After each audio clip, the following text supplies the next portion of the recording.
Doa itu membuat kita mengatasi kelemahan daging kita. Kelemahan karakter kita. Di mana area tidak kau doakan, itu tidak dikuduskan. Itu pasti menjadi celah dalam kehidupanmu. Let your wife pray. Because she prays, karena dia doa, kemungkinan terbesar efek sampingnya adalah usahamu akan diberkati, hai suami. Gara-gara istrimu takut akan Allah.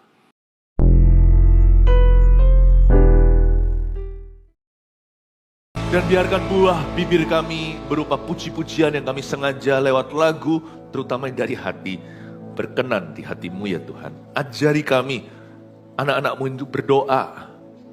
Tuhan ajari kami untuk berdoa. Sebab kami tidak tahu bagaimana caranya. Kami harusnya berdoa. Guru Yesus, Engkaulah Maha Guru kami. Hanya Engkau yang bisa ajari kami bagaimana bersekutu dengan Bapamu di sorga, yaitu Bapa kami di dalam sorga.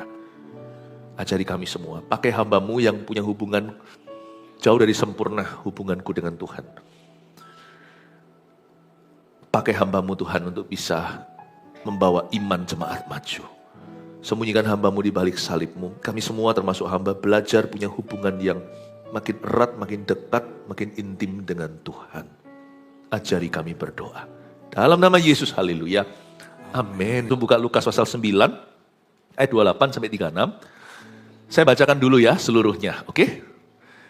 Yesus dimuliakan di atas gunung, begini firman Tuhan. Kira-kira 8 hari sesudah segala pengajaran itu, Yesus membawa Petrus, Yohanes, dan Yakobus, lalu naik ke atas gunung untuk berdoa. Ketika ia sedang berdoa, rupa wajahnya berubah dan pakaiannya menjadi putih berkilau-kilauan. Dan tampaklah 2 orang berbicara dengan dia, yaitu Musa dan Elia.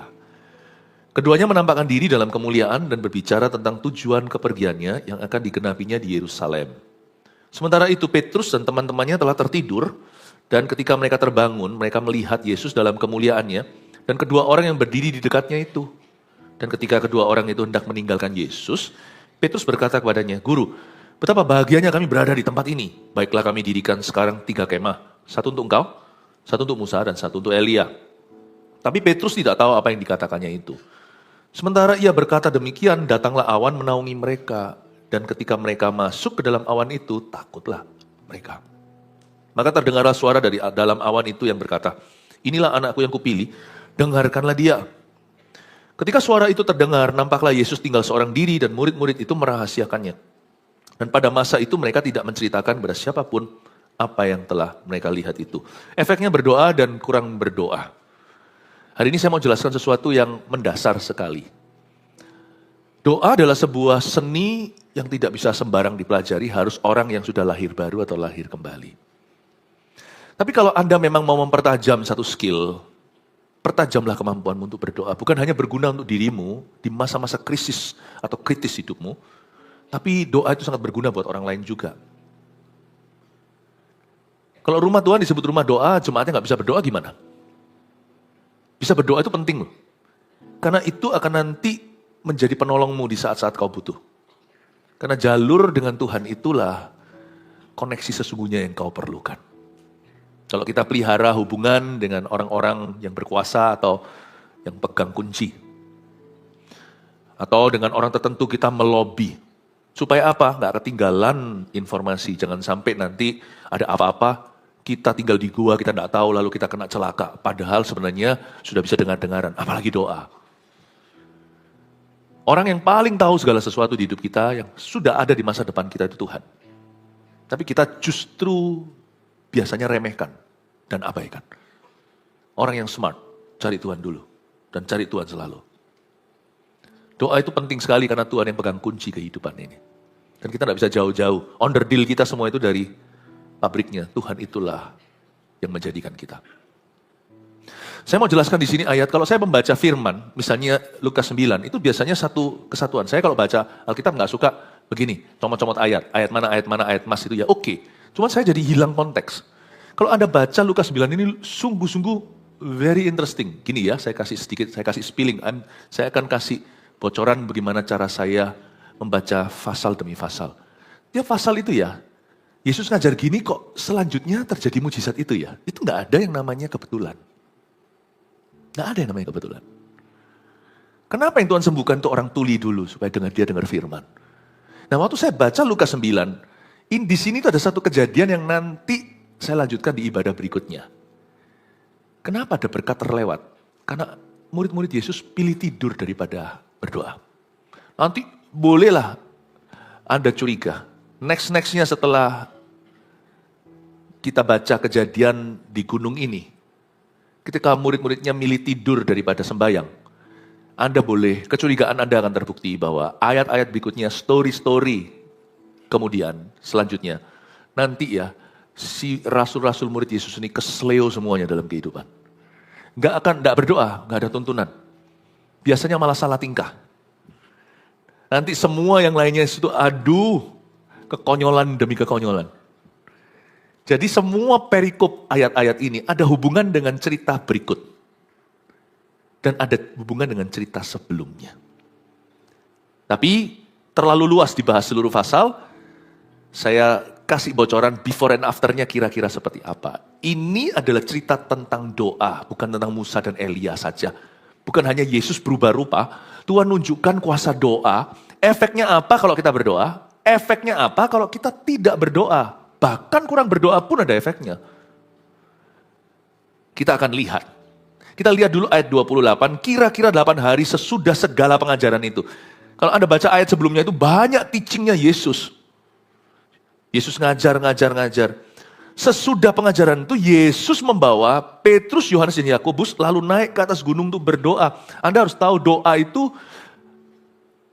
selalu akan menjadi hidangan pembuka dan penutup.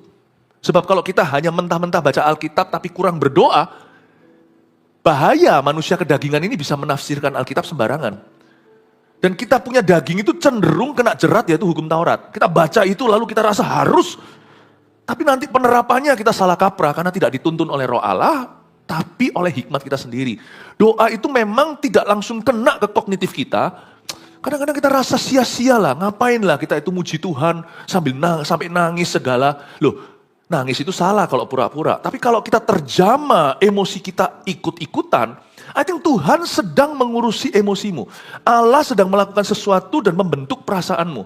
Biarkan doa itu nggak langsung ke kognitif atau logika. Itu nanti bagian kebenaran. Tapi kebenaran kalau tidak disertai dengan hidangan pembuka dan penutupnya, kalau pintu depan, pintu belakangnya bukan doa, nanti kita pasti akan memanfaatkan firman. Ya. Karena tahu kebenaran berupa teori saja tidak akan mengubah seseorang. Ketika kita menghampiri itu, hati kita itu hati ke hati dengan Tuhan, itulah doa, dan firman itu berkuasa. Jangan lupa loh, setan pun bisa pakai firman. Waktu setan mencobai Yesus di padang gurun itu, dia berkata, bukankah ada tertulis, lemparkan dirimu, maka malaikat-malaikat akan menumpu kakimu, sehingga kakimu tidak terantuk pada batu. Buktikan kau anak Allah. Tapi Yesus itu manusia berdoa. Kita tahu bahwa dalam sepanjang kehidupannya di atas muka bumi ini, he was a man of prayer. Dia berdoa kadang semalam-malaman. Tapi pagi-pagi murid-muridnya bangun, guru sudah tidak di situ. Di mana? Dia di Taman Getsemani berdoa, bukan hanya saat penangkapan. Itu tempat favorit Tuhan. Saya bersyukur pernah ke Israel, lihat tempat itu, bahkan tradisi mengatakan bahwa di pohon tertentu itu Tuhan seringkali saat teduh, karena ada pohon-pohon di situ yang usianya ribuan tahun. Ya kita tidak tahu kepastiannya, tapi kita tahu Tuhan Yesus adalah manusia berdoa. Sebagai manusia yang berdoa, hatinya dituntun Bapa, bukan sekehendaknya. Setan pakai ayat pun Yesus tahu bagaimana melawan. Ini ayat kamu comot sembarangan. Karena ketika hati orang tunduk pada Tuhan, maka firman Tuhan akan berkuasa dalam diri orang itu. Saya ingin mengajarkan pada Anda, kalau kita hanya menyelidiki firman, tapi kita tidak sungguh-sungguh berserah dalam doa, lama-lama kita jadi Farisi. Yesus pernah negur begini, kamu selidiki ayat-ayat firman ini, padahal setiap ayat itu bicara tentang aku, namun kamu tidak pernah mau datang kepada aku supaya diselamatkan. Luar biasa Tuhan menegur ahli-ahli Taurat. Inilah sebabnya banyak orang Kristen datang ke gereja bisa dengar khotbah. Memang saya tidak ajarkan supaya kita itu mengadili orang berdasarkan penampilan, jangan. Jangan kita itu kasat mata lalu menghakimi. Kita kan tidak tahu hati.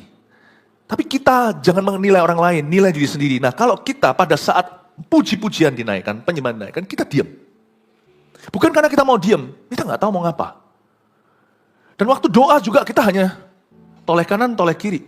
Loh, sekali lagi loh ya, disclaimer dulu. Saya tidak mengajarkan ini agar orang-orang di dalam gereja itu menghakimi orang yang duduk di bangku sebelah. Atau lihat-lihat kanan kiri mata itu jangan jelalat mata. Fokus ke Tuhan. Tapi ada orang-orang Kristen datang ke gereja, bisa dengar khotbah, tapi nggak bisa berdoa. Kemungkinannya adalah orang itu adalah orang Kristen tradisional yang tidak pernah sungguh-sungguh lahir baru. Karena itu dia nggak ngerti doa itu apa. Dia nggak connect gitu loh, wifi-nya dengan Tuhan itu nggak connect. Nggak connect. Jangan dihakimi, tolonglah orang-orang itu. Dan sebagai pendeta, gembala, saya harus menantang terus siapa di sini yang belum lahir baru. Siapa yang belum pernah terima Yesus. Kalau kita belum pernah terima Yesus dalam hati kita, ya susah berdoa ngomong sama siapa. Saya pernah zaman dulu, karena saya dari kecil Kristen, saya ngerti ini. Tapi saya hanya Kristen secara lahiriah. Saya tidak pernah lahir kembali. Kristen sejati itu lahir kedua kali, bukan lahir pertama langsung Kristen.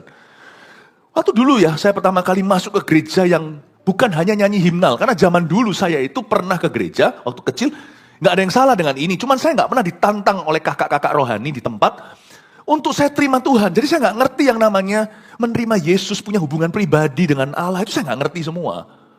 Saya kira ya sudah, inilah gereja itu liturgi. Jadi dulu kalau kita nyanyi itu bacanya itu buku. Nggak ada yang salah dengan itu sekali lagi, tapi saya nggak pernah ditantang lebih. Jadi kalau kita nyanyi itu nyanyi tentang Tuhan. Singing about God. Ya, masuk telinga kanan, keluar telinga kiri juga nggak apa-apa. Tapi ketika saya masuk ke sebuah gereja, dulu waktu saya sekolah di Kanada, saya tiba-tiba dijangkau oleh sekelompok orang-orang yang beda dengan cara saya dibesarkan di gereja sebelumnya. Saya nggak ngerti yang gini, karena mereka bukan singing about God, mereka singing to God.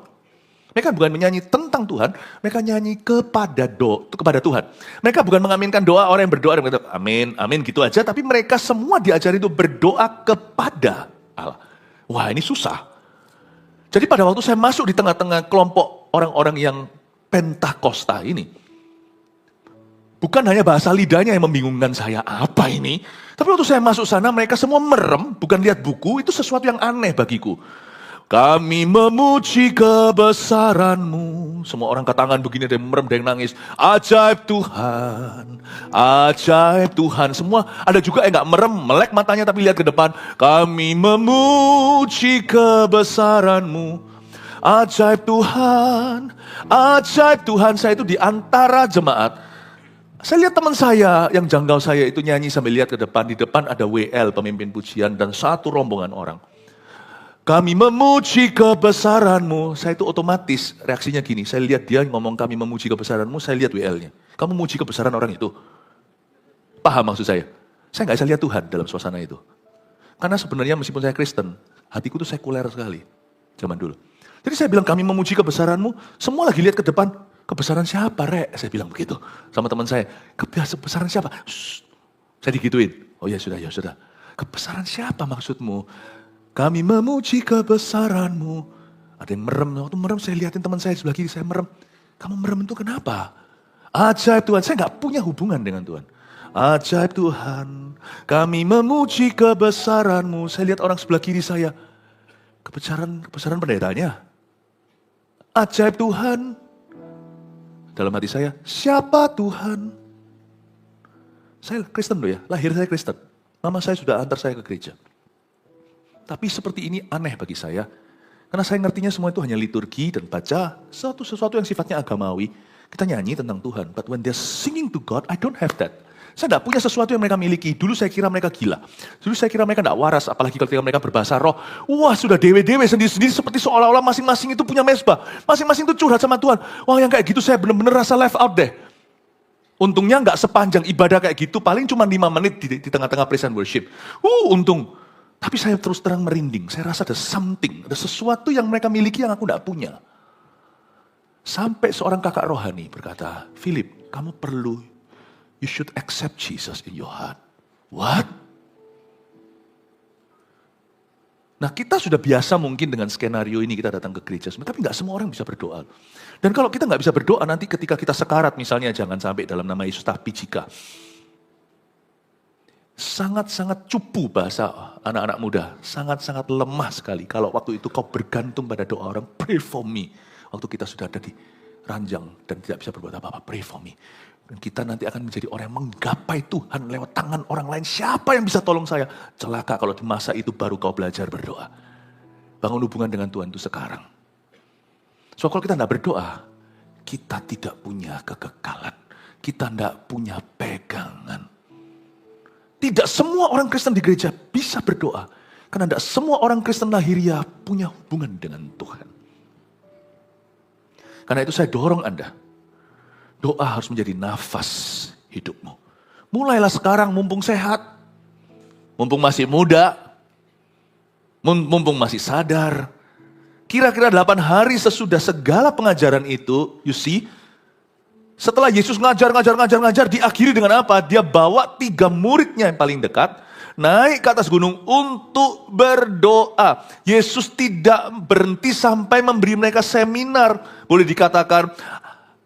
dikatakan menu penutupnya semua KKR seminar Yesus itu selalu penghujungnya adalah doa. Dari ayat ini, ayat 28b saya menyimpulkan.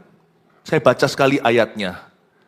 Yesus membawa Petrus, Yohanes, dan Yakobus lalu naik ke atas gunung untuk berdoa. Berarti Yesus memuridkan kita lewat jam-jam doa yang disengaja, saya ulang. Yesus memuridkan kita lewat jam-jam doa yang kita sediakan untuk Tuhan. Selain di dalam gereja ini juga pemuridan, tapi waktu Anda saat teduh pribadi. Makanya itu seorang istri, let your husband pray. Karena dia akan kembali sebagai produk yang sudah di-upgrade oleh Tuhan. Yang tidak mungkin kau bisa lakukan sebagai pasangan. Kalau orang tuamu berdoa, biarkan. Karena mereka akan kembali sebagai orang tua yang takut akan Tuhan. Atau lebih takut akan Allah. Kalau anak-anak saya mau doa, saya tidak ganggu. Ngapain lu doa-doa melulu? Ada orang tua yang kasar mungkin. Kadang-kadang kita tidak sadar mulut kita bebal, kita bisa ngomong sama anak kita. Orang mau doa kok. Padahal kalau dia mau pergi sama teman-temannya kita nggak pernah larang. Tapi kalau dia ke gereja kita halangi. Apalagi kalau dia berdoa sendiri di rumah. Ngapain sih kamu berlutut begitu? Nangis-nangis lagi, cowok nggak nangis tahu. Nanti kalau anaknya kena narkoba, baru papanya berkata, siapa bisa doakan? Baru kita berkata, wah. Nanti kalau anaknya kena pergaulan bebas, nanti kalau anaknya tidak bisa lagi dia kandani, tidak bisa diberitahukan. Ketika seorang anak-anak kita itu berdoa, dia punya hidup doa, itu bonus tak terhingga buat papa mama, sungguhan. Asal kita harus lihat apakah seimbang. Jika mereka doa saja nilainya anjlok, nggak pernah belajar doa melulu. Nah di situ kasih ayat lu nggak doa nggak usah makan. Nggak kerja nggak usah makan, kalau udah doa. Itu loh, Tesalonika berusaha dan bekerja. Kalau suami kita doa melulu tapi tidak menjadi tulang punggung keluarga. Istri kerja keras plus jadi ibu rumah tangga. Loh saya tidak bilang apakah istri sama istri penghasilan mana yang lebih besar. Itu semua nanti yang penting usahanya. Seorang laki-laki bisa kadang-kadang kalah income dengan sang wanita. Asal dia tunjukkan effortnya sungguh-sungguh untuk tanggung jawab atas keluarganya. Karena dia kepala keluarga, you see. Hargai suamimu berjerih lelah, sekalipun mungkin dia nggak setinggi gaji Anda. Misalnya, jangan kau hina kalau dia sudah memberi 100% usaha. Kecuali kalau suami hanya mau doa melulu, dan dia nggak mau kerja, maka kita punya hak berkata, kamu nggak bekerja, kamu nggak usah makan. Tapi kalau suami sudah menunjukkan tanggung jawabnya, dan dia punya kehidupan doa yang dia bangun, kecuali Anda berdoa bersama dengan dia dalam ruang doanya, tapi jika Anda mengganggu, mundur dan mengalah sama Tuhan Yesus, beritahu sama suami, you pray, because I like a praying man. Karena praying man tidak akan selingkuh. A praying son, anak yang berdoa, tidak akan kurang ajar sama papa mamanya. Papa mama, simpan aja ludah, gak usah ngomong, kok tidak hormat sama ayah ibu, itu tidak akan terjadi. Kalimat itu tidak perlu kau utarakan, karena tidak ada kebutuhan. Kalau seorang anak yang berdoa, dia dekat sama Tuhan. Tidak ada orang yang dekat sama Tuhan jadi pemberontak, itu tidak ada. Amin Bapak Ibu. Hai istri, biarkan suamimu dipinjam sama Tuhan. Hai suami, biarkan istrimu dipinjam sama Tuhan. Ngapain kamu doa-doa melulu? Udah, ada waktu itu, temenin anak. Udah. Apapun yang menjadi berhala, kecuali kalau istri Anda memang tidak bertanggung jawab. Tapi kalau istri Anda sudah sungguh-sungguh memberi yang terbaik. Dan kalau dia bangun hidup doa, jangan kau berhalakan anak. Ngapain Tuhan? Anak aja. Nanti justru korsletingnya, kutukan itu kan terjadi antara hubungan anak dan mamanya nanti. Apapun yang kau berhalakan, akan masuk setan di sana. Di mana area tidak kau doakan, itu tidak dikuduskan. Itu pasti menjadi celah dalam kehidupanmu. Let your wife pray. Because she prays, karena dia doa, kemungkinan terbesar efek sampingnya adalah usahamu akan diberkati, hai suami. Gara-gara istrimu takut akan Allah. Gara-gara istri yang takut akan Tuhan, Abigail itu Daud tidak jadi melakukan suatu kesalahan terbesar dalam pemerintahannya. Bapak, Ibu, Saudara, Yesus itu memuridkan kita lewat jam-jam doa. Tapi kalau kita tidak punya jam-jam doa itu dengan Tuhan, Yesus tidak bisa muridkan kita. Nggak jadi. Nggak jadi. Masa-masa berdoa adalah sesi-sesi dengan Yesus Kristus. Nah, pertanyaannya, kenapa kalau ada orang berdoa nggak berubah? Doanya nggak nyampe. Kenapa kalau ada orang yang berdoa tapi munafik hidupnya? Ya, tergantung. Kalau standar kita terlalu tinggi, semua orang harus sempurna, repot. Sang suami tidak pernah doa, mamanya aktif di gereja, dikit-dikit salah, sedikit-sedikit langsung kita tuduh, kita bilang percuma Tuhanmu, padahal hanya karena masakannya keasinan misalnya. Kalau yang nggak prinsip-prinsip banget, come on lah, orang berdoa juga masih manusia, kecuali kalau dia memang hidup di dalam dua dunia, mukanya dua, luar dalam nggak sama. Kalau ada orang kayak gitu, percayalah, bukan salahnya doa, itu orang doa kayaknya, tapi doanya nggak nyampe, alias dia pura-pura, itu hanyalah pelarian atau alasan.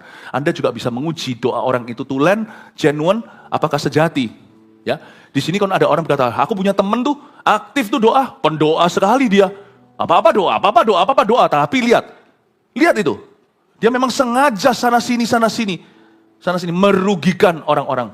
Di mana dia bekerja, dia korupsi di situ.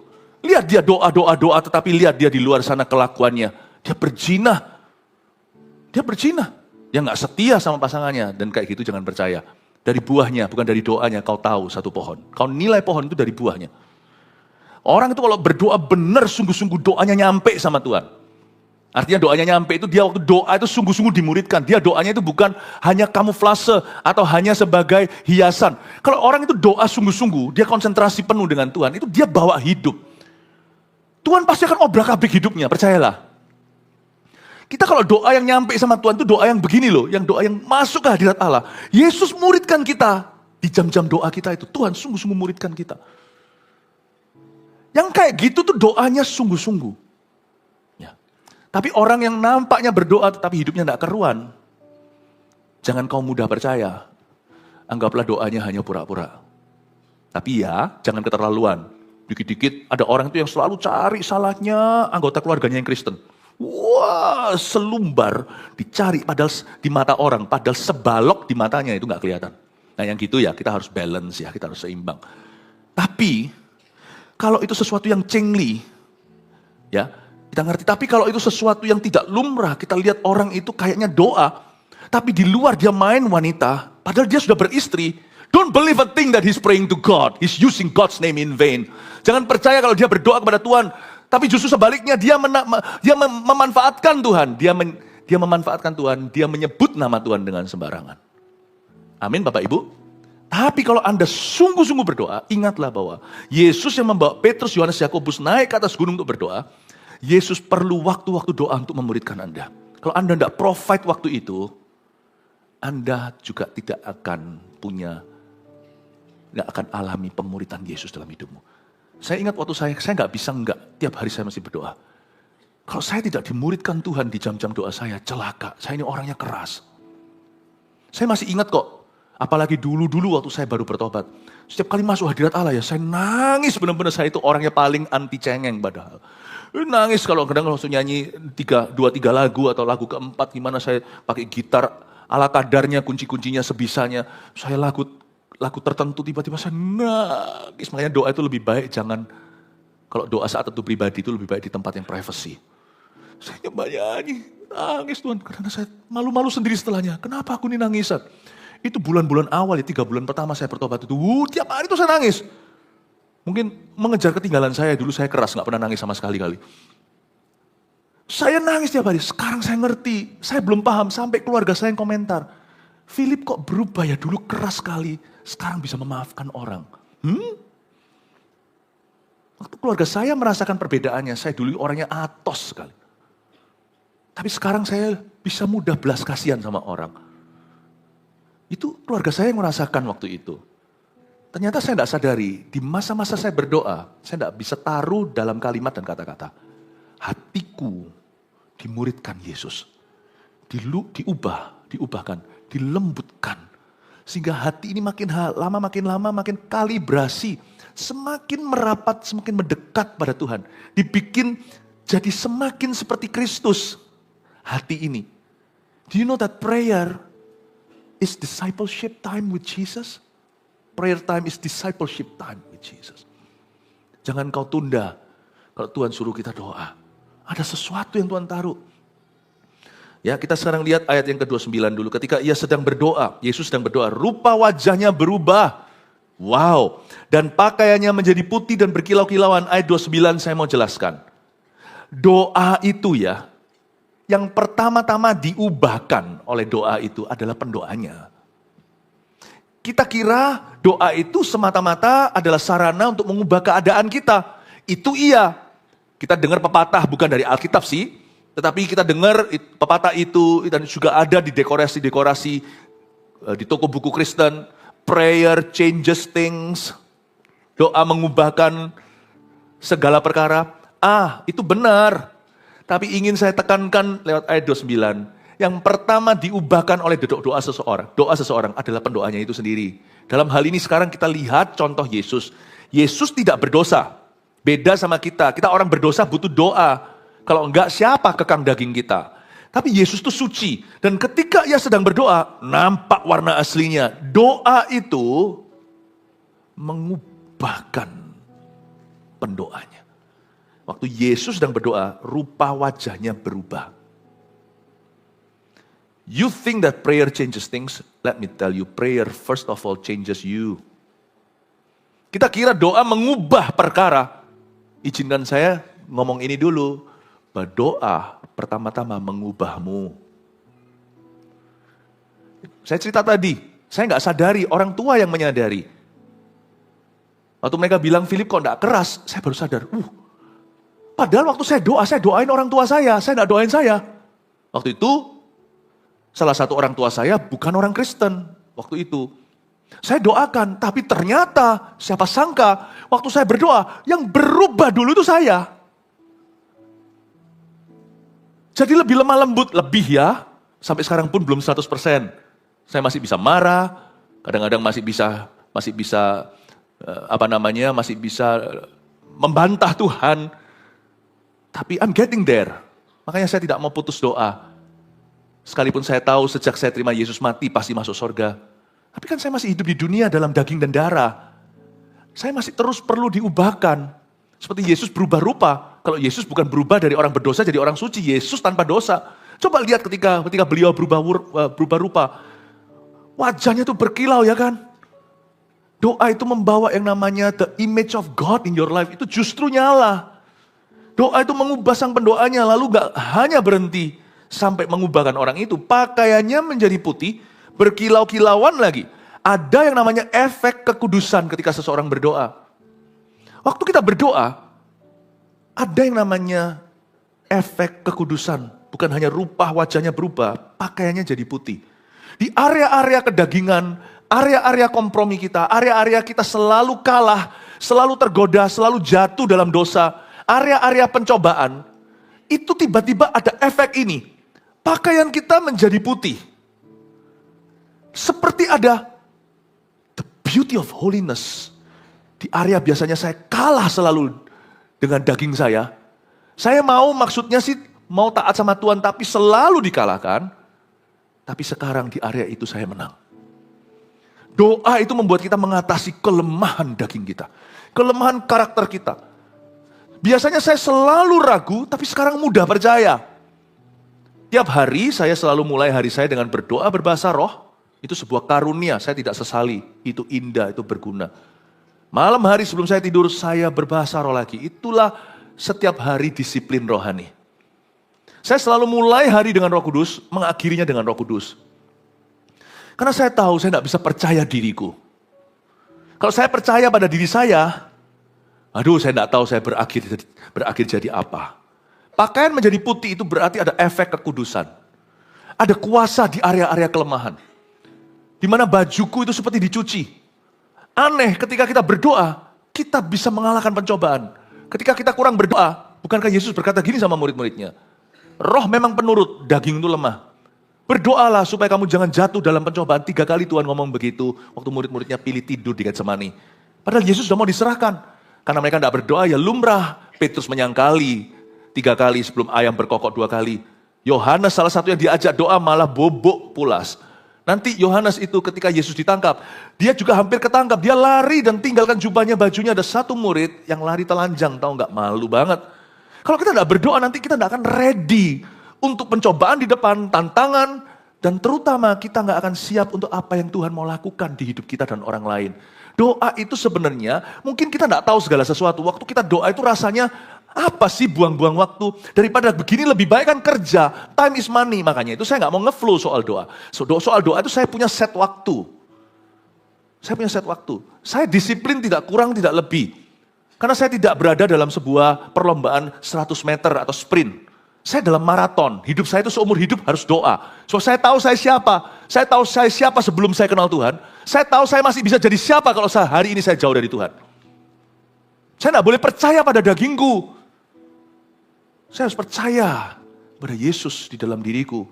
Karena itu saya harus hidupkan manusia roh saya.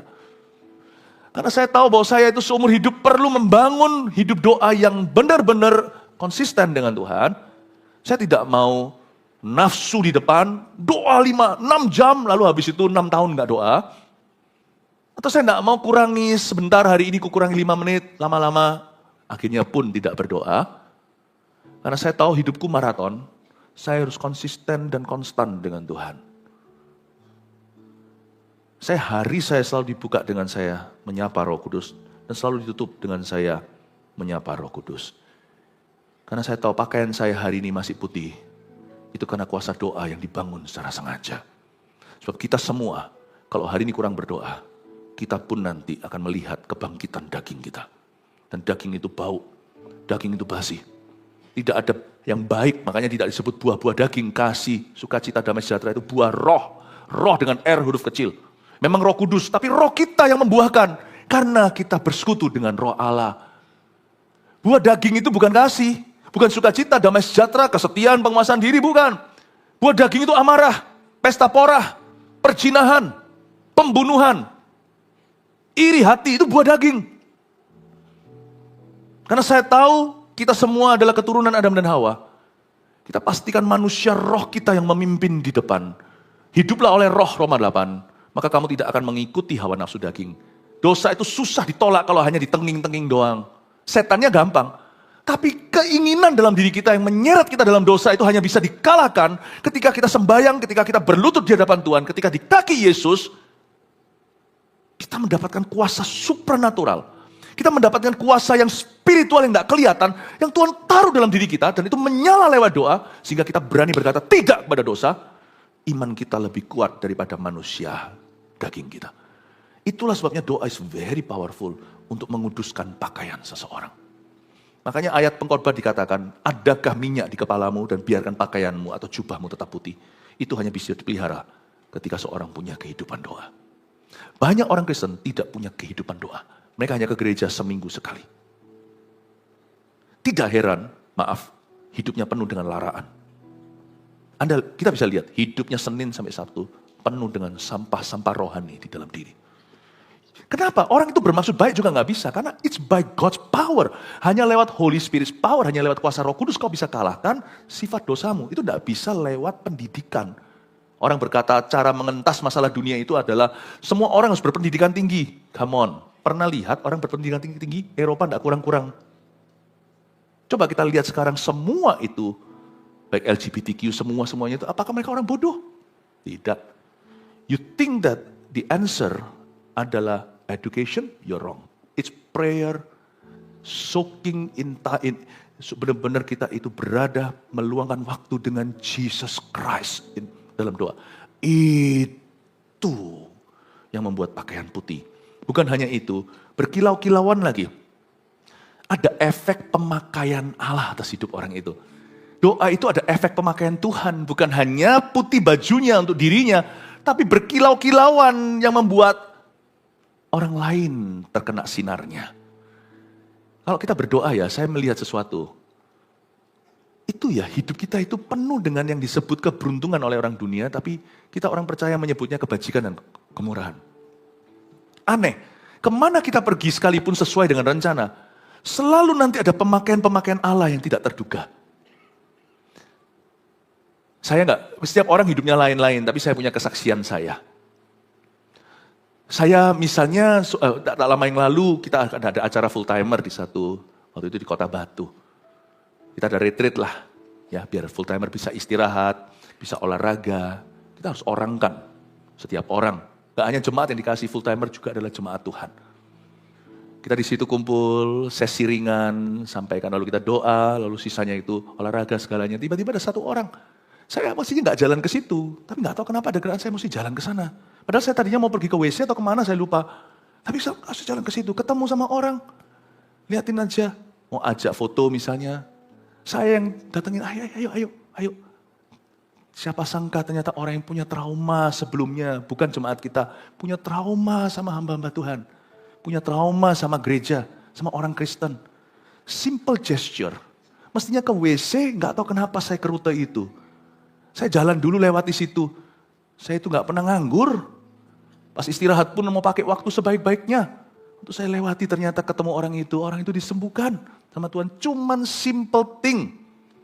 Ramah dengan seseorang yang saya tidak kenal. Ternyata orang itu sembuh dari traumanya. Nah, saya dengar-dengar sekarang sudah bergabung dengan gereja kita jadi jemaat yang baik dan bertumbuh. Saya ngomong sama Tuhan, yang kayak gini itu tidak bisa dalam perencanaan pelayanan. Agenda saya tidak tertulis mau ketemu orang itu jam itu. Di mana? Nggak tertulis. Tapi kalau kita doa itu ada kilau yang kita tidak sengaja. Publik figur pun ya hanya tahu secara realita universal, secara umum. Tapi detil-detil itu semua Tuhan yang atur, tahu nggak? Tuhan yang atur small steps kita. Langkah-langkah kecil kita itu Tuhan yang atur. Saya ngomong sama Tuhan, apapun tujuan ilahi di baliknya, saya nggak mau loh Tuhan, meluangkan satu hari tanpa kilauan yang dari Engkau. Saya minta Tuhan memakai hidupku kemanapun aku pergi, di mana aku berada. Pakailah saya Tuhan. Pengalaman gitu banyak dalam hidup saya. Saya pernah sekali waktu di Singapura, lagi pelayanan. Itu jalan di Takashimaya situ. Lucu sih kadang-kadang itu gak ada artinya, bukan soal surga dan neraka. Saya tidak kepingin, udah lapar nih, udah tahu makanan mau dituju. Misalnya kita mau makan nasi ayam di mana gitu ya, misalnya ya. Bisa saya kepingin masuk ke mall itu, saya itu bukan orang yang nge-mall. Ya, lalu habis itu datang ke sana, khusus ajak keluarga saya, borong-borongan semua, cuma masuk lewat food court-nya Takashimaya situ, keliling, balik lagi keluar untuk pergi ke restoran, ngapain? Ternyata ketemu sama satu orang yang kemarin berdoa, Tuhan kalau Engkau mengasihi aku pengen ketemu Pastor Philip. Mau foto, ampun. Fotolah kami, cepet. Enggak nyembuhkan trauma apa-apa. Tuhan cuma mau jawab dalam, bukan itu bukan pelayanan, saya lagi liburan. Liburan pun enggak sangka saya sedang dipekerjakan.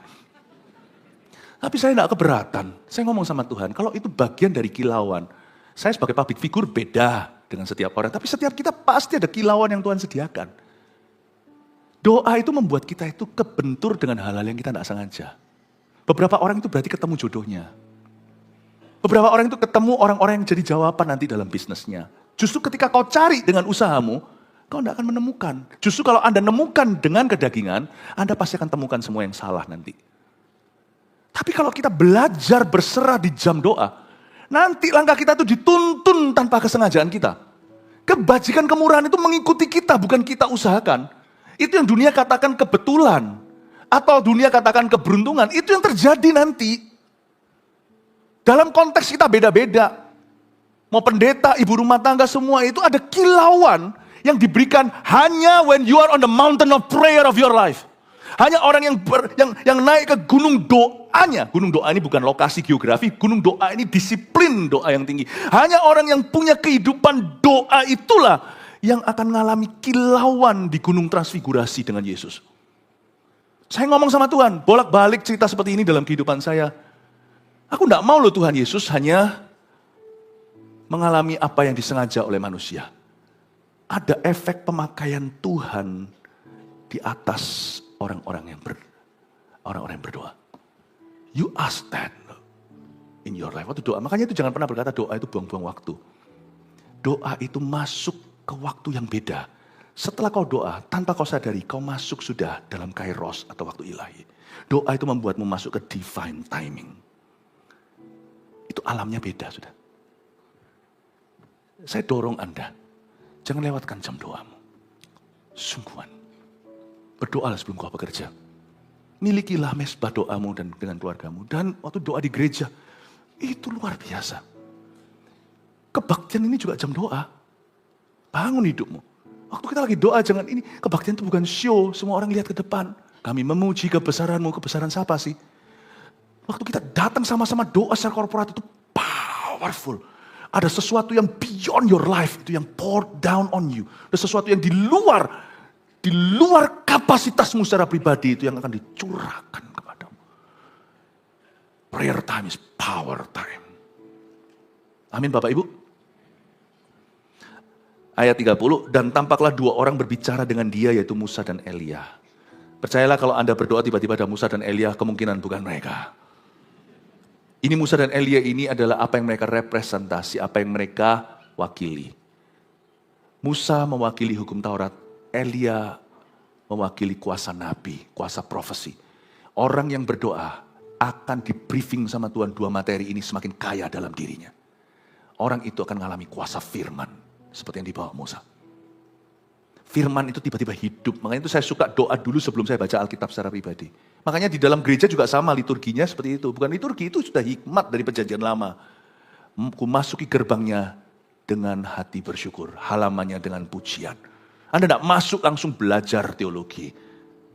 Anda masuk itu memuji. Makanya itu kalau datang ke gereja jangan hanya untuk khotbahnya, peduli amat yang khotbah siapa. Datang ke gereja itu memuji Tuhan. Karena akan beda ketika Anda masuknya dengan roh doa. Pulangnya dengan roh doa. Itu beda banget. Karena ketika kita lakukan itu, firman yang sama yang dibagikan di hati yang siap dan ready dan di hati yang tidak punya ekspektasi akan beda nanti. Tapi di hati yang haus dan lapar, hati yang sudah dipenuhi dengan roh doa sebelumnya, Anda akan mengalami kuasa firman seperti waktu Tuhan bicara sama Musa. Akan terjadi fulfillment of the word. Ini bukan hanya the preaching of the word, ya bedain. Yang namanya pengajaran firman itu luar biasa. Tahu nggak, yang sama luar biasa, lebih luar biasa, tapi yang berikut ini hanya diberikan kepada mereka yang sungguh-sungguh punya roh doa ketika dengar firman. Penggenapan firman. Listen to me. That is God doing, not humans doing. Not human doing. Itu hanya Allah. Fulfillment of the word, itu hanya pada orang-orang yang hatinya penuhi dengan roh doa. Waktu menerima firman. Itu beda. Itu beda sekali. Lalu Elia ini bicara tentang kuasa nabi, kuasa doa. Di dalam nama Yesus yang Paulus beritakan, kau setan keluar. Anak-anak Skewa, tengking setan pada seseorang. Lalu legion lah katakanlah, atau pokoknya orang yang kesurupan itu berkata, Yesus aku kenal, aku tahu. Paulus aku kenal, kamu siapa? Kita bisa pakai semua metode yang diajarkan firman. Tak akan ada kuasa di mulutmu, di hidupmu, dalam keputusanmu. Tak akan ada kuasa dalam doamu. Kalau kita hanya main teori belaka, firman ini akan dibiarkan Tuhan selamanya jadi logos. Jadi teori di tangan Anda, teori hanya di dalam pikiran Anda, tidak akan pernah menjadi pedang bermata dua. Tuhan itu tidak bodoh. Orang tidak sungguh-sungguh dengan dia, masa Tuhan izinkan ayat-ayat itu dimanfaatkan? No. Kamu menyelidiki Alkitab, tapi tidak datang ke aku, kata Tuhan. Kau kira lewat teori ini kau selamat. You come to me. Tuhan bilang sama orang Farisi. You see, orang yang berdoa akan mengalami kuasa nabi. Dan selain itu kalau kita baca ayat ini, kita menemukan dalam hidup Yesus sendiri di atas muka bumi. Ketika Yesus belum naik ke salib, dia di briefing dulu oleh Musa dan Elia, karena Yesus adalah anak Allah, kita tidak sama liga. Sebelum saya naik ke sini tadi, saya juga di briefing sama SM-nya. Nanti ya, khotbah sekian menit dan sebagainya. Nanti ada lagunya ada 5 lagu, lalu habis itu nanti lagu terakhir, naik di menit keberapa, setelah nanti bagikan firman, apakah ada ayat tambahan, nanti apakah ada pesanan lagu, setelah firman nanti mau lagu apa, terserah sama nanti WL-nya, ya, Pastor Redo nanti yang akan tentukan. Jadi saya di briefing dulu. Ibadah itu penting. Yesus belum naik ke salib, di briefing dulu. Sama Musa dan Elia, yang satu ingatkan semua hukum-hukum Taurat yang harus digenapi oleh Yesus. Di atas salib setiap kata kalimat adalah penggenapan. Eloi, Eloi lama sabachthani, sudah selesai. Ampuni Bapa, ampuni mereka tidak tahu apa yang mereka perbuat. Semuanya itu tidak ada dari mulut Yesus keluar kata-kata sia-sia. Aduh, sakit-sakit mana ada. Musa sudah jelaskan, di briefing dulu. Dan Elia dari sisi semua profesi akan digenapi. Orang yang berdoa tidak tahu segala sesuatu. Tapi semua yang dia perlu tahu, pasti diwahyukan di waktu-waktu berdoa dia dengan Tuhan. Orang berdoa itu sedang di briefing oleh malaikat. Sadarkan Anda? Kita nggak ngerti. Setelah doa juga, apalagi kita dalam masalah, keluar juga kita masih garuk-garuk kepala. I don't know dari sini aku mau kemana. Tapi semua perkara yang perlu kau ketahui, kalau kita doa sungguh-sungguh, baik itu di gereja maupun secara pribadi, kita akan di briefing oleh Tuhan. Jadi kalau sampai saya tidak tahu segala sesuatu, I'm fine, thank you. Berarti saya nggak perlu. Kalau saya berdoa, saya tahu sedikit atau tahu tambah banyak. Pokoknya semua setelah saya berdoa itu, pengetahuan yang saya dapat, itu sudah cukup untuk membawa saya di jalan kemenangan di depan. Orang berdoa itu di briefing sama malaikat. Makanya itu kalau saya berdoa suatu hari, saya nggak ngerti. Setelah doa ya rasa biasa. Orang berkata doa selalu rasa listriknya, kadang iya, kadang enggak. Bukan itu, bukan di dalam feeling. Waktu saya berdoa, saya tahu Tuhan ada di hidup saya. Barang siapa mencari Tuhan, dia harus percaya Allah itu ada, kata Ibrani. Dan bahwa Allah memberi upah kepada barang siapa yang sungguh-sungguh mencari dia. Saya berdoa, kadang saya merasakan sesuatu, kadang tidak. Setelah saya selesai berdoa, misalnya, besok lusa, kadang-kadang doa itu ada yang dijawab berapa hari kemudian, berapa bulan. Bisa tumpuk-tumpuk overlapping gitu, doa besok nanti untuk, nggak tentu Tuhan punya waktu itu setiap kali kita doa itu di briefing apa. Nah misalnya saya ketemu dengan orang tertentu, saya ingat, waktu saya ketemu itu tiba-tiba klop. Rasa seperti kayak saya pernah ketemu orang ini nggak asing lagi. Ada semacam intuisi-intuisi yang saya tidak pelajari, waktu ketemu orang tertentu dan saya tahu saya mau ditipu, saya tahu orang ini ada something wrong di dalamnya, bukan menghakimi. Kalau itu urusan orang itu ya bukan urusanku. Tapi kalau ini berhubungan dengan kami dan bisa menjerat seseorang, bisa menjerumuskan, saya kerasa kok. Seperti ada sesuatu nudge, ada suatu ketukan di dalam spirit saya. Be careful with this person. Be careful. Itu saya tidak bisa jelaskan. Cainali Ciankuoni. Di mana ya saya pernah ketemu orang ini? Saya tidak ada something personal atau sesuatu yang pribadi. Saya nggak ada pengalaman, bahkan pertama kali ketemu. Tapi di hati saya sudah ada perasaan nggak nyaman. Be careful, hati-hati. Praduga tak bersalah, kita uji. Untung kita nggak gegabah, langsung putuskan di tempat. Ternyata sungguhan kan? Ujungnya itu hoax. Doa itu, kita waktu doa mungkin nggak tahu. Tapi setelah kita jalan dalam kehidupan itu, kita bisa tahu sesuatu. Because last week I was praying for this. Karena minggu lalu saya doa tentang ini. Atau karena kemarin saya sudah berlutut di kaki Yesus. Atau kadang-kadang bisa ketemu sama satu orang, tiba-tiba serak. Nggak bisa nggak? Ini orang begini. Berapa banyak di antara Anda hari ini dapat kepercayaan dari Tuhan. Karena kami menemukan talenta-talenta itu. Dan kami rasa, ini kayak Paulus ketemu Timotius, ini dia. I found the person. Aku telah menemukan orang yang tepat.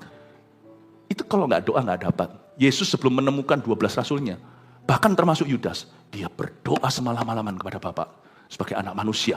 Sekalipun Yesus anak Allah yang maha tahu, dia berdoa semalam-malaman kasih teladan. Sebelum kau pilih orang, ada intuisi-intuisi tertentu. Pengetahuan-pengetahuan yang sifatnya bukan kau pelajari di sekolah. Atau tidak ada buku manualnya. Itu pengetahuan diberikan after your times of prayer. Pengetahuan yang diberikan setelah ada waktu-waktu doa kepada Tuhan. Itu yang disebut ada 2 orang berbicara dengan dia, yaitu Musa dan Elia. Lanjut sedikit lagi lalu kita selesai. Keduanya menampakkan diri dalam kemuliaan dan berbicara tentang tujuan kepergiannya yang akan digenapinya di Yerusalem. Itu buktinya yang saya katakan tadi, di briefing tentang kematiannya. Ya, bukan karena Yesus lupa, tapi itu sudah menjadi bagian dari rencana Bapa ayat 32. Sementara itu, Petrus dan teman-temannya telah tertidur. Ini sangat kita. Apapun alasan kita tidak berdoa, setiap kita pasti punya alasan yang masuk akal. Kalau ujungnya selalu doa yang dikorbankan, ya itu sudah pilihan. Sungguhan. Kalau selalu gereja yang dikorbankan, itu sudah pilihan. Tapi pilihan kita itu selalu ada konsekuensi. Baik ya atau tidak, baik sekarang atau nanti, itu selalu ada efeknya. Nah, efeknya tentunya adalah Petrus, Yohanes, Yakobus tidak ready untuk apa yang Yesus mau lakukan di depan. Sementara itu Petrus dan teman-temannya telah tertidur, dan ketika mereka terbangun, mereka melihat Yesus dalam kemuliaannya. Nah, ini mereka nggak siap. Kan mereka tidur kan, apapun alasannya, sekali lagi, orang itu punya 1001 alasan untuk berdoa. Alasan yang paling utama, yang sering kali terjadi adalah karena berdosa. Karena ada orang yang memilih ketika dia jatuh dalam dosa, dia rasa nggak layak, dia berhenti berdoa, bukan cari pengampunan Tuhan, tapi malah lari dari hadiratnya. Atau alasan lain adalah kesibukan. Oh, percayalah, 24 jam sehari itu berlaku untuk setiap orang. Tuhan yang menciptakan 24 jam sehari, bahkan sebelum ada jam dan menyebutnya 24, matahari terbit, matahari terbenam, Tuhan tahu waktu memberikan waktu kepada manusia dalam ciptaannya, Tuhan sudah memberi pada kita slot doa. Tuhan itu sudah kasih mentah ke tangan kita, tinggal kita kelola dan prioritaskan. Tuhan tidak suruh kita doa penuh, tidur pun Tuhan sudah set dalam tubuh kita. Sebagian orang butuh 6 jam, ada 7, ada 8, makin tua makin dikit. Tuhan sudah set, kita nggak tidur 24 jam sehari. Kita juga nggak bisa kerja 24 jam sehari. Kalau kita mau nurut sama Tuhan, waktu kita semua akan tepat guna. Bapak, Ibu, Saudara, apapun alasan kita tidak berdoa, ingatlah bahwa doa itu tidak tergantikan apapun alasannya. Ada konsekuensinya. Dan saat mereka terbangun alias terjaga, mereka melihat Yesus dalam kemuliaannya, there they were unready, mereka nggak siap. Dan kedua orang yang berdiri di dekatnya, jadi Yohanes, Yakobus, dan Petrus tidak hanya tidak siap ketika bangun dari tidur mereka melihat Yesus dalam kemuliaannya. Mereka siap untuk menerima Yesus dalam kebiasaannya. Tapi menerima Yesus dalam kemuliaannya, they were not ready. Mereka tidak bisa memaksimalkan, tidak bisa memanfaatkan dengan baik dan benar, kairos atau glory, kabot, kemuliaan berikutnya, atau perkara-perkara ilahi yang akan segera dihidangkan di depan mereka. Mereka tidak siap. Dan bukan hanya mereka tidak siap ketemu Yesus dalam kemuliaannya, mereka juga tidak siap ketemu sama 2 orang yang berdiri di dekat Yesus. Orang yang tidak berdoa, mereka tidak akan siap untuk perkara ilahi yang segera akan tiba. Sehingga misalnya perkara ilahi itu dibungkus pandemi atau dibungkus apa kejadian di dunia itu, mereka nggak akan siap untuk meresponinya sebagaimana yang Tuhan kehendaki dan rencanakan atas hidup mereka. Biasanya justru akan membuat kesalahan-kesalahan yang fatal di saat-saat yang sangat penting di dunia ini dan dalam hidup mereka. Dan yang lainnya lagi, mereka nggak siap untuk orang-orang yang penuh Roh Kudus yang Tuhan akan utus, yang akan dipakai Tuhan untuk menambahkan sesuatu dalam hidup mereka. Sebab orang yang kurang berdoa atau tidak berdoa biasanya akan membela orang yang salah dan menganiaya orang yang salah. Renungkan. Orang yang tidak berdoa, Tuhan akan disebut hantu, hantu akan disebut Tuhan. Kalau Tuhan mau memberkati seseorang, Tuhan bisa utus orang-orang. Karena Tuhan selalu pakai manusia. Dan orang yang tidak berdoa cari Tuhan, seperti Cornelius waktu ketemu Petrus, dia siap karena dia berdoa sekalipun pengetahuannya masih terbatas, dia belum kenal Injil, belum ada orang yang beritahu. Tapi waktu dia berdoa, Tuhan tunjukkan, kamu akan ketemu seorang hamba Tuhan, kirim bawahanmu, untuk jemput dia di jalan tertentu, namanya Simon, yang sekarang ada menginap di rumah orang lain yang namanya Simon, si penyamak kain, penyamak kulit, maaf. Kamu pergi ke sana waktu Cornelius ketemu Petrus, dia tahu bahwa ini utusan Allah. Kalau dia nggak berdoa, dia akan salah sangka, ketemu Petrus malah dianiaya. Orang yang tidak berdoa, atau kehidupan doanya sudah ada, biasanya akan membela orang yang salah, dan menganiaya orang yang salah. Yang dia bela justru orang-orang yang tidak utus. Yang dia aniaya justru orang-orang yang Tuhan utus. Karena orang-orang itu tidak akan siap untuk menerima kedua orang yang berdiri di dekatnya itu. Nah, disinilah banyak berkat yang missing di hidup kita, bukan karena Tuhan tidak beri, tapi karena kita luput dan salah meresponi. Paham ya? Ada berkat yang luput. Bukan karena Tuhan tidak pernah buat lewat. Tapi luput karena kita salah sangka. Ya ampun ternyata utusan Tuhan. Yang satunya ya ampun ternyata ini musuh Tuhan yang selama ini ku bela. Karena orang yang tidak berdoa tidak akan punya discernment in the spirit. Dia hanya bergantung logika, kepandaian, dan pengalaman masa lalu yang gak cukup. Buktinya kita masih hidup hari ini, nanti masih mati kemudian hari. Berarti semua pengalaman di belakang itu bukan Tuhan. Dia hanya bisa memberi pelajaran berharga dan bisa memberi kita pengalaman terbatas. Karena baik maupun buruk di belakang tidak bisa menjamin kau salah atau benar di depan. Kita butuh Tuhan. Tapi orang yang tidak berdoa tidak akan punya discernment, tidak punya karunia, membeda-bedakan dalam roh. Dia menilai segala sesuatu termasuk Yesus pun dinilai secara lahiriah. Dia tidak akan bisa menilai perkara-perkara Allah karena dia buta. Karena manusia rohnya tidak dicelikan, dia hanya bergantung logika, bersandar pada pengertiannya sendiri, pada pengalamannya, pada pendidikannya, dan siap ini seluruh orang-orang seluruh dunia bergantung ini. Dan bergantung survei membuktikan. Itu aja, at top semuanya itu survei. You have no lead from heaven. Tidak akan tuntunan dari atas. Makanya itu seorang pebisnis yang takut akan Tuhan, yang sudah dicelikan mata rohnya, harusnya tahu. First thing first you hold on to every morning is the Bible. Hal pertama yang kau dapatkan tiap pagi itu ini. Ibu rumah tangga harus tahu. Parenting itu beda. Anak 1, anak 2, anak 3, anak cuma 2 doang. 1 dengan 2 aja beda. Anak 1 aja setiap musim dia bisa berubah-ubah. Kayak gak kenal anakku ini dulu 14, umur 14 gak begitu, sekarang umur 16 kok beda. You need Jesus. Amin Bapak Ibu. Dikit lagi ya, dan ketika kedua orang itu hendak meninggalkan Yesus, Petrus berkata kepadanya, Guru, betapa bahagianya kami berada di tempat ini. Baiklah kami dirikan sekarang 3 kemah, 1 untuk engkau, 1 untuk Musa, 1 untuk Elia. Ini lucu, saya tidak berani menghina, karena saya sendiri mungkin akan begitu. Kalau tidak berdoa, muncullah yang namanya orang yang latah di hadirat Allah. Itu kalau bahasa Gen E-nya hari itu yapping. Nggak anak kecil tahu ya, stop yapping. Yapping itu ngomong tapi nggak ada maknanya, nggak ada bobotnya. Yapping, bla bla bla bla bla bla bla gitu loh. Lama-lama doa kita cuma bla bla bla bla. Kalau kita nggak punya hubungan dengan Tuhan itu bla bla bla. Doa itu bukan soal panjang pendeknya. Tapi doa itu bisa sungguh-sungguh sangat ridiculously missing the target, itu sungguhan. Doa itu ya, orang itu kalau nggak ngerti hati Tuhan, nangkep ya, orang itu bisa minta yang salah, dan benar-benar bisa melesetnya itu jauh dari kehendak Allah, sungguhan. Makanya itu saya nggak berani jauh dari Tuhan, karena kita cenderung nanti yapping, kata-kata kita nggak ada kuasanya, ngomong sama setan yang menguasai seseorang, dalam nama Yesus pun setannya takut sama Yesus, tapi dia berkata, you're just yapping using Jesus name.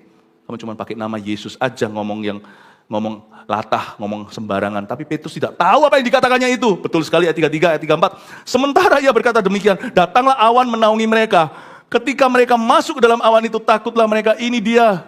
Tuhan hendak menunjukkan sesuatu, kalau kalian mau jadi rasul yang dipakai oleh aku, murid yang diurapi, Yesus berkata begini, ini hari itu diajari, kalian harus ditelan oleh awan kemuliaan. Kedaginganmu harus ditelan sama awan kemuliaan. Selama dagingmu yang bicara, I will ignore you. Aku akan abaikan kamu. Tuhan berkata, aku akan ignore you. Lihat ya, Yesus tidak respon. Ini lucu sekali karena setelah mereka ngomong, Petrus kan ngomongnya yang itu. Dia nggak tahu dia ngomong apa. Guru, tak siapin ya tenda pramuka, 1 untuk engkau, 1 untuk Musa, 1 untuk Elia. Coba lihat ayat 34. Belas sama sekali tidak ada reaksi dari Tuhan. Tuhan tidak merespon.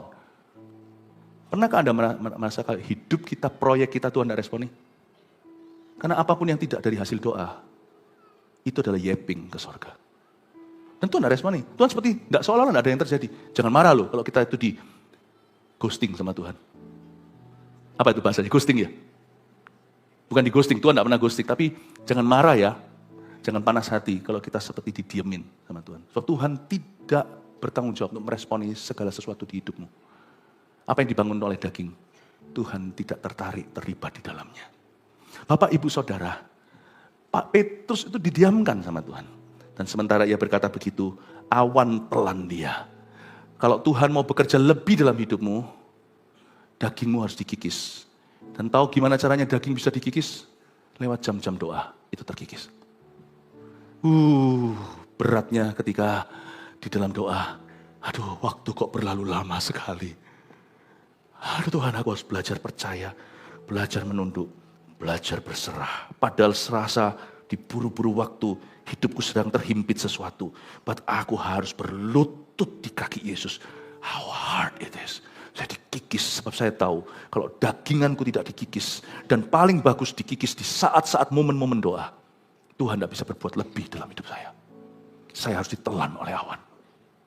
Tiang api, tiang awan itu kemuliaan Tuhan. Maka terdengarlah suara dari dalam awan itu berkata, inilah anakku yang kupilih. Submit to him. Dengarkanlah dia. Gak ada itu dalam suara itu, terima kasih Petrus untuk tenda pramuka yang kau tawarkan. What a good idea. Atau berkata, lain kali idenya lebih bagus ya, jangan yang biasa. Gak ada, Tuhan gak gubris. Dia langsung berkata, kamu mau dipakai Tuhan. Kamu mau melihat pemakaianku dalam hidupmu, dalam bisnismu, dalam tempat kerjamu, dalam keluargamu. Kamu mau? Tuhan berkata, inilah anakku yang kupilih, catat itu. Dengarkanlah dia, spend time with him. Luangkan waktu dengan dia. Ketika suara itu terdengar, nampaklah Yesus tinggal seorang diri, dan murid-murid itu merahasiakannya. Dan pada masa itu mereka tidak menceritakan kepada siapapun apa yang telah mereka lihat itu. 3 poin sini dengan ini selesai. Terima kasih untuk kesabaran Anda. Nomor 1. Efeknya berdoa, dan efeknya tidak berdoa. 1, doa mengubah pendoanya dan menguduskannya untuk pemakaian Allah. Ini dia. Yang pertama berubah adalah pendoanya. Itulah sebabnya jangan khawatir. Pastor Philip, saya mau doa tapi saya tidak tahu bagaimana berdoa. Pastor Philip, saya mau berdoa, saya tidak fasih lidah. Trust me, bukan lidahmu yang jadi target utama Tuhan. Hatimu. 2, orang yang kurang berdoa tidak siap untuk menangkap perkara Allah selanjutnya. Catat, termasuk tidak akan siap ketemu dengan orang-orang yang Tuhan utus. Dan masalahnya Tuhan itu bukan hamba kita. Jadi kalau Tuhan utus, itu gosong. Nggak ada jaminan Tuhan utus lagi. Meskipun Tuhan itu selalu punya plan B kalau orang bertobat, iya. Tapi jangan cobai. Usus kilaf-kilaf Tuhan lagi, kirim lagi. Nggak tentu, kadang-kadang ada berkat yang lewat. Kalau kita nggak menangkapnya, ya sudah lewat. Sudah lewat. 3, sifat kedagingan kita harus dikikis sebelum Allah bekerja lebih lagi dalam hidup kita. Karena Tuhan tidak mau kalau kita menjadi umat pilihannya, tapi masih ada kulit katan dalam hati kita. Ada perkara tertentu itu tidak Tuhan granted, tidak Tuhan benar-benar kabulkan sebelum kita lulus diproses oleh Allah. Ada beberapa perkara dalam hidup saya juga, Tuhan itu sampai melihat sampai saya bertekuk lutut di area tertentu itu. Baru Tuhan tunjukkan kemuliaannya. Semoga ini jadi berkat buat Anda dan membuat Anda semakin sungguh-sungguh ketika Anda berdoa baik di gereja maupun ketika Anda berada di rumah. God bless you, mari kita semua bangkit berdiri.